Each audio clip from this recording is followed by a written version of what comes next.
नी सा गा पानी पानी धा पा पद पद गा नी धा सा नी सा गा पानी पानी धा पा पद पद गा नी धा सा ही गाथा अस्तित्वाची शौर्याची पराक्रमाची ही गाथा अस्तित्वाची शौर्याची पराक्रमाची या मातीमधल्या कणाकणातील मौल्यवान रत्नांची या मातीमधल्या कणाकणातील मौल्यवान रत्नांची कर्तृत्व इथे गगनाला भिडे परिमोल जाणून घेऊ व्यक्तिविशेष नमस्कार. Radio MPSC Guru spreading the knowledge powered by spectrum अकॅडमीमध्ये मी रत्नमाला सूर्यवंशी तुमचे सर्वांचे स्वागत करते.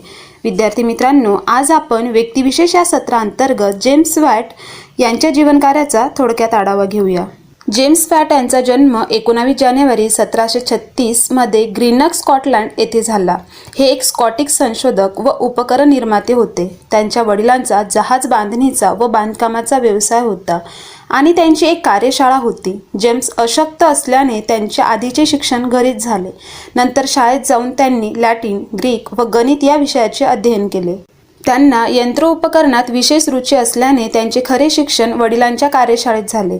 तेथे त्यांनी स्वतः यारीसारख्या यंत्राच्या प्रतिकृती बनविल्या. तसेच जहाजावरच्या उपकरणांची माहिती करून घेतली. आधीच्या इंजिनात मूलभूत स्वरूपाच्या सुधारणा करून त्यांनी बनविले वाफेचे इंजिन हे शक्ती निर्माणाचे साधन म्हणून सर्वत्र वापरले जाऊ लागले. औद्योगिक क्रांतीच्या सुरुवातीच्या काळातील हे सर्वात महत्त्वाचे साधन ठरले. जेम्स वॉट यांनी त्यानंतर ग्लासगो व लंडन येथे वैज्ञानिक उपकरणांच्या निर्मितीविषयीचे प्रशिक्षण घेतले. त्या काळी मुख्यतः सर्वेक्षण व मार्गनिर्देशन याकरिता लागणारी उपकरणे बनवित असत. 1757 साली ग्लासगोला परत आल्यावर वैज्ञानिक उपकरण निर्माते म्हणून त्यांनी ग्लासगो विद्यापीठात काम करण्यास सुरुवात केली. तेथे असताना त्यांनी चतुर्थ यंत्र, होकायंत्र, दाबमापक इत्यादी उपकरणे तयार केली. या काळात त्यांचा अनेक वैज्ञानिकांशी परिचय झाला. पैकी जोसेफ ब्लॅक यांच्याबरोबर त्यांची मैत्री जमली व त्या मैत्रीचा त्यांना वाफेच्या इंजिनात सुधारणा करण्याच्या दृष्टीने खूप उपयोग झाला. विद्यार्थी मित्रांनो, वाफेवर चालणाऱ्या आगगाडीचा जनक म्हणून जेम्स वॅट यांना ओळखले जाते. जेम्स वॅट लहानपणी अतिशय आळशी होता असे त्यांच्या न बोलण्यामुळे तरी वाटत होते. तो स्वयंपाकघरात त्याच्या आत्याबरोबर बसलेला असताना विस्तवावर एका किटलीमध्ये पाणी उकळत होते. त्या पाण्याची वाफ किटलीच्या तोंडातून बाहेर पडत होती. जेम्स त्या वाफेवर एकदा कप व एकदा चमचा धरत होता व तो कप व चमचा वाफेच्या जोराने कसा खालीवर होतो याचे निरीक्षण करत होता. त्याच्या आळशीपणाबद्दल त्याची आत्या नेहमीच कानउघाडणी करत असे. एकदा योगायोगाने जेम्सच्या कॉलेजच्या प्रयोगशाळेतील न्यूमनचे मॉडेल इंजिन जेम्सकडे दुरुस्तीला आले. इंजिन दुरुस्त करताना जेम्सच्या लक्षात आले की हे इंजिन फक्त थोडाच वेळ काम देण्याच्या योग्यतेचे आहे. विचार केल्यावर त्याच्या ध्यानात आले की न्यूमनचा बॉयलर फार लहान आहे. ज्यात दट्ट्या असतो त्या सिलेंडराच्या घनफळाच्या 3-4 पट वाफ असली तरच तिच्या मार्फत दट्ट्या सिलेंडराच्या टोकापर्यंत लोटला जाऊ शकेल असे त्यांना दिसून आले. अशा रीतीने या इंजिनात वाफ मोठ्या प्रमाणात वाया जाते हे त्यांच्या लक्षात आले. न्यूमनच्या इंजिनमधील खालीवर होणारा दांडा जेव्हा खाली ओढला जाई तेव्हा त्या सिलेंडरमधील पॅम्प रॉड वर उचलला जाई. जेम्सने एका सिलेंडरमधील वाफ पंपाने दुसऱ्या सिलेंडरमध्ये नेऊन त्या सिलेंडरवर गार पाण्याचा मारा केला व त्या वाफेचे बाष्पीभवन करून पोकळी निर्माण करायची असे ठरवले. त्यामुळे खर्च व वेळ वाचला. 2 सिलेंडरमध्ये त्याने एअरपंप बसवला. पुढे जेम्सने या इंजिनमध्ये पुष्कळ सुधारणा केल्या. न्यूमनच्या इंजिनातील दोषावर उपाय शोधताना जेम्सला अचानकपणे इंजिनाला स्वतंत्र असा संगणक म्हणजेच वाफेचे द्रवात पाण्यात रूपांतर करणारे साधन जोडण्याची कल्पना सुचली व हा त्याचा पहिला व सर्वात महत्त्वाचा शोध ठरला. सिलेंडरात वाफेचे पाण्यात रूपांतर होताना जी सुप्त उष्णता लागते ती वाया जाणे हा न्यूमन इंजिनाचा सर्वात मोठा दोष असल्याने त्याच्या ध्यानी आले होते. म्हणून वाफेच्या संगणनाचे काम सिलेंडरऐवजी त्याला जोडलेल्या पण त्यापासून अलग असलेल्या कक्षात करण्याचे त्यांनी ठरविले. सिलेंडरमधून बाहेर पडणारी वाफ सिलेंडरात नेऊन तेथे तिचे संगणन होते.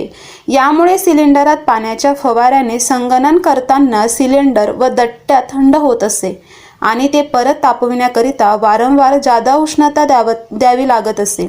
संगणकामुळे ही उष्णता वाचते. याशिवाय सिलेंडर व दट्ट्या गरम राहण्यासाठी त्यांनी सिलेंडराभोवती आवेष्टन घालून त्यात वाफ सोडण्याची व्यवस्था केली. यामुळे उष्णतेची व पर्यायाने इंधनाची बचत होऊन इंजिन अधिक कार्यक्षम झाले. अशा रीतीने त्यांनी वाफ इंजिनात मूलभूत सुधारणा केल्या. मात्र वाफ इंजिनाचा शोध त्यांनी लावला हा लोकप्रिय समज चुकीचा आहे, कारण त्यांच्या जन्माच्या वेळीही वाफ इंजिने खाणीतील पाणी उपसण्यासाठी वापरात होती. वॉट यांच्या सुधारणामुळे वाफ इंजिन चालवायला सोपे झाले. ते अधिक खात्रीशीर रीतीने वापरता येऊ लागले व अधिक शक्तिशाली वाफ इंजिने बनविता येऊ लागली. यामुळे कागद गिरण्या, कापड गिरण्या, पिठाच्या गिरण्या, लोखंडाचे कारखाने, भट्ट्या, पाणी पुरवठा इत्यादी असंख्य ठिकाणी त्याचा उपयोग होऊ लागला. व्यावसायिक दृष्टीने महत्त्वाच्या ठरलेल्या या इंजिनाचे औद्योगिक क्रांतीला चांगलीच चालना मिळाली. विद्यार्थी मित्रांनो, जेम्स वॉट यांनी जॉन रोबक यांच्याबरोबर वाफेची इंजिने बनविण्याचा व्यवसाय भागीदारीत सुरू केला 1768 मध्ये आणि 1769 साली त्यांनी एका इंजिनाचे एवस्व म्हणजेच पेटंट घेतले. मात्र या धंद्यात त्यांना विशेष यश मिळाले नाही. दरम्यान अर्थार्जनासाठी त्यांनी चष्म्याच्या व्यापाराकडील नोकरी, कालव्यांचे संरक्षण व खोदकाम, बंदरातील सुधारणा अशी कामे केली. या कामांना कंटाळून ते 1774 साली बर्मिंगहॅमला गेले व तेथे त्यांनी मॅथ्यू बोल्टन यांच्या भागीदारीत नव्याने वाफ इंजिने बनविण्याचा उद्योग सुरू केला. त्यांची ही भागीदारी 25 वर्षे टिकली व उद्योग भरभराटीला आला. 1776 साली त्यांनी 2 वाफ इंजिने उभारली. पैकी एक दगडी कोळशाच्या खाणीत व दुसरे लोखंडाच्या कारखान्यात उभारले. यामुळे वाफ इंजिनांना मागणी वाढली व धंद्याला ऊर्जा अवस्था प्राप्त झाली. पुढील 5 वर्ष म्हणजे 1781 सालापर्यंत त्यांनी तांब्याच्या व कथिलाच्या खाणीतील पाणी उपसण्यासाठी असंख्य वाफ इंजिने उभारून त्यांच्या देखभालीचे काम केले. खाण व्यवस्थापकांना इंधनाच्या खर्चात बचत व्हावी असे वाटत होते. तसेच अन्य क्षेत्रातूनही या इंजिनाला मोठी मागणी येण्याची चिन्हे दिसू लागली होती. म्हणून बोल्टन यांनी वॉट यांना इंजिनातील दट्ट्याच्या पश्चात म्हणजेच मागे पुढे होणाऱ्या गतीचे भूजंदाच्या परिभ्रमी म्हणजे फिरत्या गतीत परिवर्तन करण्याची विनंती केली. वॉट यांनी हे काम 1781 साली यशस्वीपणे साध्य केले. त्याकरिता त्यांनी तथाकथित सूर्य व ग्रह दंतचक्र ही योजना केली. त्यामुळे इंजिनाच्या एका आवर्तनात भुजादंडाचे 2 फेरे होतात. 1782 साली त्यांनी द्विक्रिय इंजिनाचे एकस्व घेतले. या इंजिनात दांडा रेटला व ओढलाही जातो.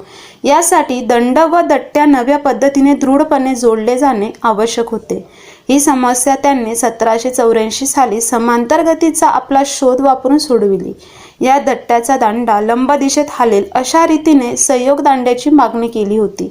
बोल्टन याच्या सूचनेवरून 1788 साली वॉट यांनी इंजिनाची गती स्वयंचलितपणे नियंत्रित करणारा केंद्रोत्सारी गतिनियंता शोधून काढला व 1790 साली त्यांनी दाबमापक शोधला. त्यामुळे वॉट इंजिन जवळजवळ परिपूर्ण अवस्थेपर्यंत पोहोचले होते. इंजिनाची शक्ती मोजण्यासाठी त्यांनी त्याची घोड्याच्या शक्तीची तुलना केली. अशा प्रकारे हॉर्स पॉवर ही संज्ञा प्रचारात आली. त्यानंतर एक अश्वशक्ती म्हणजे 1 मिनिटात 33,000 पौंड वजन व 1 फूट उंच उचलण्यास लागणारी शक्ती हे मूल्य निश्चित केले. दाबमापकाने इंजिनाची अशक्ती मोजीत व अश्वशक्तीनुसार इंजिनाची किंमत ठरवीत. वाफ इंजिनाशिवाय अभियांत्रिकी व रसायनशास्त्र या विषयातही त्यांनी संशोधन केले होते आणि त्यांना भाषा व संगीत यातही रस होता. त्यांचे काही महत्त्वाचे संशोधन पुढीलप्रमाणे. आपले कार्यालय उबदार ठेवण्यासाठी त्यांनी वाफेच्या वेटोळ्यांचा वापर केला होता आणि हे काम त्यांनी 1784 मध्ये केले. इंधनाची बचत करणारी भट्टी, दाब देऊन मजकुराच्या प्रती काढावयाचे यंत्र व प्रतिलिपीशाही शिल्पाची म्हणजेच पुतळ्यांची पुनर्निर्मिती करणारे यंत्र, आम्लतेची चाचणी घेणारे दर्शक, नियामक झडप, क्लोरीनचा वापर करून विरंजन म्हणजेच रंग घालविण्याची क्रिया करण्याचे तंत्र वगैरे यांचे शोध महत्त्वाचे आहेत. शिवाय पाणी हे मूलद्रव्य नसून संयोग आहे असे सुचविणारे ते एक पहिले संशोधक होते. ग्लासगो वॉटर कंपनीचे सल्लागार म्हणून त्यांनी काम केले होते. विज्ञान व कला यांचा प्रसार करणाऱ्या लुनर सोसायटीचे ते सदस्य होते. वॉट यांना त्यांच्या संशोधन कार्याबद्दल पुढील अनेक मानसन्मान मिळाले होते. त्यातील काही बघूया. एडिनबरो व लंडन 1785 येथील रॉयल सोसायटीचे सदस्यत्व. ग्लासगो विद्यापीठाची डॉक्टर ऑफ लॉज ही पदवी 1806 मध्ये मिळाली. फ्रेंच अकॅडमीचे ऑफ सायन्सेसचे परदेशी सदस्यत्व. त्यांना जहांगीरी देऊ करण्यात आली होती, पण ती त्यांनी स्वीकारली नाही. त्यांच्या स्मरणार्थ शक्तीच्या एककाला वॉट हे नाव देण्यात आले असून वेस्टमिनिस्टर ॲबे येथे त्यांचा पुतळा उभारला आहे. त्यांचा एक मुलगा सागरी अभियंता होता व त्याने जहाजाकरिता वाफ इंजिनाचा वापर केला होता. विद्यार्थी मित्रांनो, जेम्स वॅट यांच्या 6 वस्तूंचे पेटंट झाले होते. त्यापैकी पेटंट 913A स्टीम इंजिनला वेगळे कंडेन्सर लावून त्याचा वापर करणे यास 29 एप्रिल 1769 मान्यता मिळाली. दुसरं पेटंट होतं 1244 शब्दांना कॉपी करण्याच्या नवीन विधी शोधून काढले. यास 14 फेब्रुवारी 1780 मान्यता मिळाली. पेटंट 1306 सूर्य आणि ग्रहांच्या परिभ्रमणाच्या गतीस सांगणाऱ्या यंत्राचा शोध. यास 23 फेब्रुवारी 1782 मध्ये मान्यता मिळाली. पेटंट 1422 स्टीम इंजिनमधील आमूलाग्र बदल घडून आणला. यास 25 ऑगस्ट 1882 मान्यता मिळाली. पेटंट 1321 स्टीम इंजिनचे विविध रूपांना प्रस्तुत केले. यात 4 जुलै 1782 मान्यता मिळाली. पेटंट 1485 भट्टीस निर्माण करण्याचे तंत्रज्ञान विकसित केले. यास 14 जून 1785 मान्यता मिळाली. जेम्स वॉट यांचा मृत्यू 25 ऑगस्ट 1819 मध्ये झाला. विद्यार्थी मित्रांनो, अशा प्रकारे आज आपण व्यक्तिविशेष या सत्राअंतर्गत जेम्स वॅट यांच्या जीवनकार्याचा थोडक्यात आढावा घेतला. तर आता आपण इथेच थांबूया. तोपर्यंत तुम्ही ऐकत राहा radio MPSC Guru spreading the knowledge powered by spectrum academy. धन्यवाद. कंपनी सुरू केली होती. ती आज जगातील सर्वात प्रभावशाली आणि महाबलाढ्य सॉफ्टवेअर कंपन्यांमध्ये गणली